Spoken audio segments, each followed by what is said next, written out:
मनोज जरांगे पाटलांच्या मुंबईकडे जाणारा मोर्चा काल पुण्यात दाखल झाला.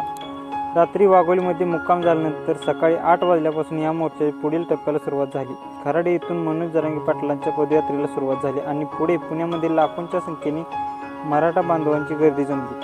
काल रात्री सरकारकडून सुद्धा काही अधिकाऱ्यांनी जरांगे पाटलांना मुंबईकडे न येण्याची विनंती केली व हा मोर्चा थांबवण्यासाठीही सांगितले. मात्र जरांगे पाटलांनी मुंबईला येण्याबाबत भूमिका कायम ठेवली. आम्ही मुंबई बंद पाडण्यासाठी जात नाही, तसेच तुमच्या दारातून आम्ही एकच दिवस चाललोय असे म्हणत मुंबईकरांना आमचा एकच दिवस त्रास होईल असे जरांगे पाटील म्हणाले. मुंबईकडे जाण्याआधी पुण्यात मोर्चामध्ये काय काय गोष्टी घडल्या तेच आपण पाहणार आहोत या व्हिडिओच्या माध्यमातून. त्यापैकी पहिला मुद्दा म्हणजे जरांगे पाटलांच्या मोर्चाचा पुण्यातील रस्ता. पुण्यामध्ये पाटलांच्या पदयात्रेला सुरुवात झाल्यानंतर लाखो मराठा समाज पुण्यामध्ये आला होता. याचा परिणाम पुण्याच्या वाहतूक व्यवस्थेवर झाला. जागोजागी वाहनांच्या लांबच लांब रांगा लागल्या होत्या.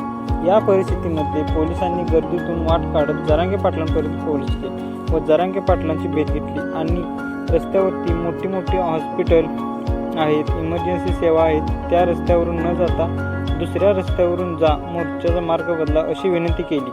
जरांगे पाटलांच्या मोर्चाचा मार्ग पुण्यातल्या येरवडा, बन गार्डन, फुल, जहांगीर हॉस्पिटल, रुबी हॉस्पिटल आणि RTO चौक ते शिवाजीनगर असा होता. पोलिसांच्या विनंतीला मान देऊन जरांगे पाटलांनी आपल्या मोर्चाची दिशा बदलली व ते वाकडेवाडी, संचेती हॉस्पिटल या मार्गाने जायला तयार झाले.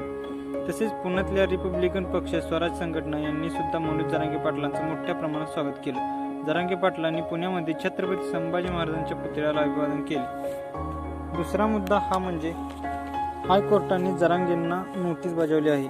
गुणरत्न सदावर्ते यांनी मनोज जरांगे पाटलांच्या मोर्चाविरोधात मुंबई उच्च न्यायालयामध्ये याचिका दाखल केली होती आणि याच याचिकेवरती हायकोर्टामधून आज सुनावणी पार पडली.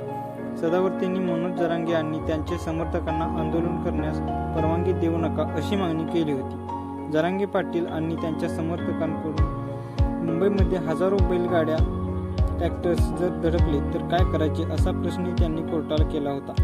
याच याचिकेवरती न्यायमूर्ती अजय गडकरी आणि न्यायमूर्ती श्यामचंद्र